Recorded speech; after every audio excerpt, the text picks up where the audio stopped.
on the first line, you see I have said let my age 1, so that's the variable name, and it stores that age 1 element. So you see I'm saying document.get element by ID, and inside of the quotations I'm using this ID. So print here, I have just typed that in here, and now that specific element is stored inside of the myAge1 variable.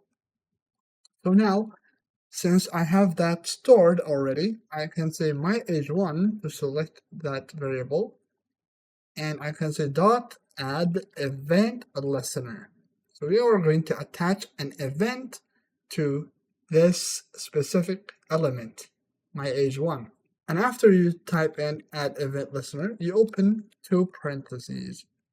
So inside of the parentheses, if you add two single quotes, VS Code is going to show you a list of events. So we have already used click. So when we click on this event, we want to do something. So I'm going to say comma, and then I can say function, open two parentheses and two curly braces. So this is one way that you can do it.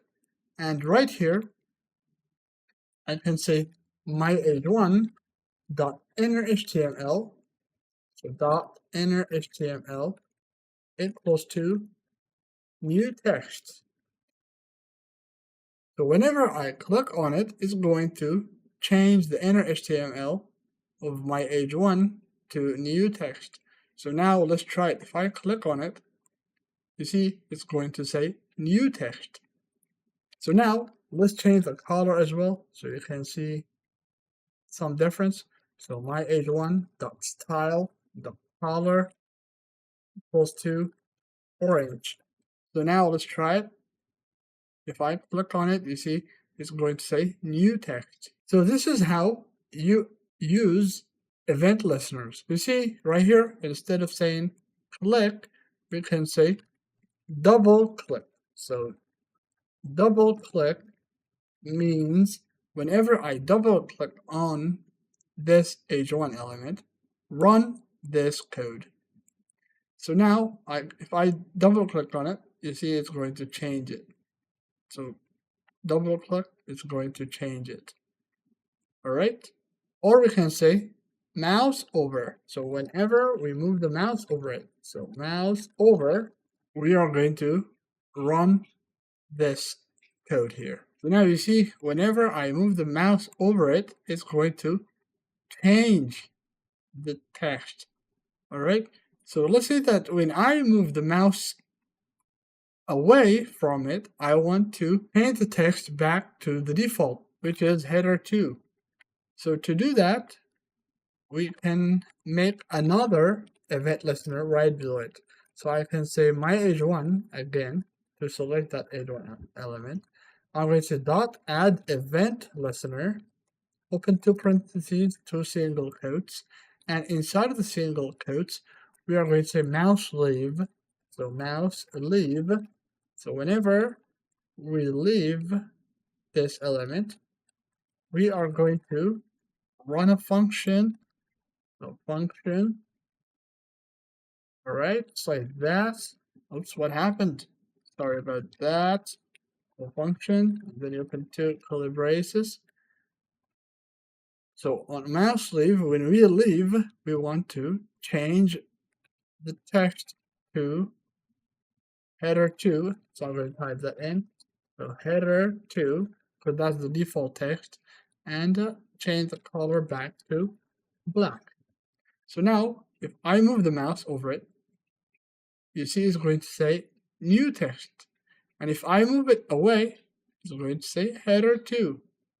So new text, header 2, new text, and header 2, all right? So I can use mouse over, mouse leave, and I can add the click.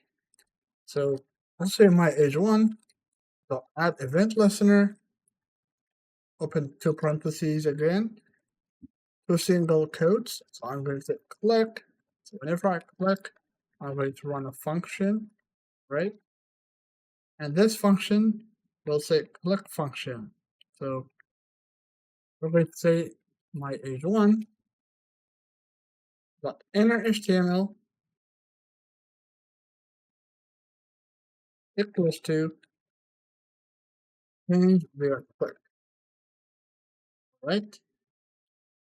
So now we have 3 events. So the first one is this one. So it's going to say new text and it's going to change the color to orange. So if I hover it, see it's going to say new text. And if I click on it, it's going to say change via click. And if I move out, it's going to change it to black, which is right here. So you see this is on mouse leave. See, if I move the mouse over it, it's going to say new text. If I click on it, it's going to say text change via click. And if I move the mouse out, it's going to move it back to default. So let's add a double click as well, and then we will call it a day. So my age1 dot addEventListener, open 2 parentheses to single quotes, double click. So whenever I double click, I'm going to run a function, and you can see this function. Many people type in a function like this, or you can use an arrow function, but I'm going to keep things simple today. I don't want to use the arrow function. So this will say change via double click, and I'm going to change the text to red. So my age1.style.color equals to, we're going to go with crimson. So if I hover it, it's going to say new text. If I one click on it, it's going to say change via click. If I double click on it, it's going to say change via double click. And if I move the mouse out, it's going to simply move it back to default.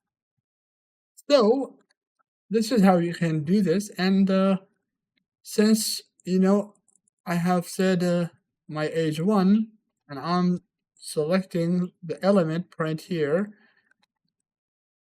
So you see right here, I'm doing the change here. But let's say that we want to attach these events to a button.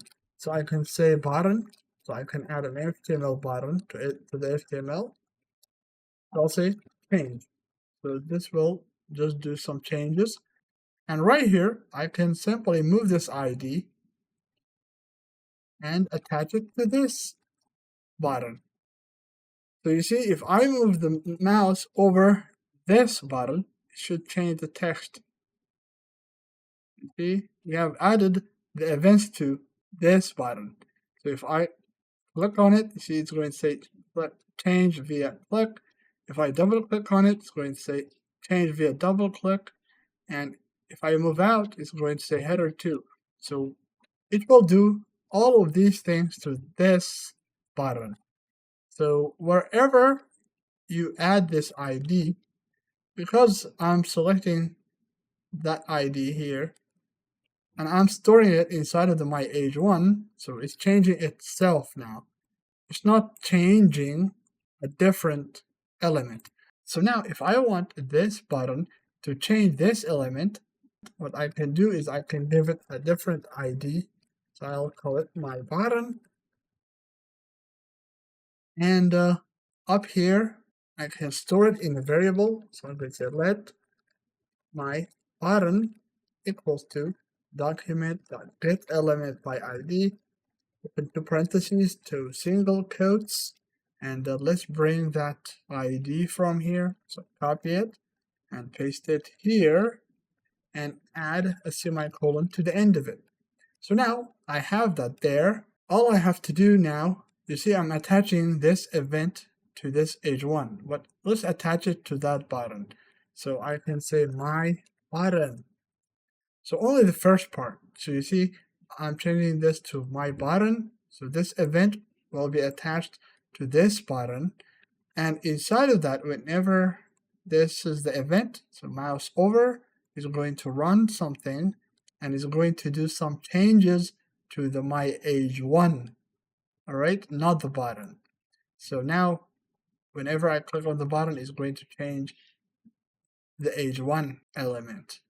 So you see this, my age 1, refers to this variable which stores the print here element, and you can see it here, right? So let's change this to my button as well, and this one. I'm going to change all of them, and this one.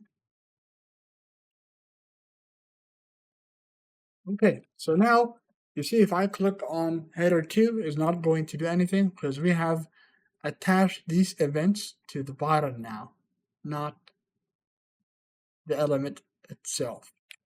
So now let's try it. So you see if I move the mouse over it, it's going to say new text. If I click on it, it's going to say change via click. If I double click on it, it's going to say change via double click. And if I move the mouse out, it's going to change it back to header 2. And this is all of the code, everyone. All right, everybody. So I hope that you have learned something new, and I will see you in the next video.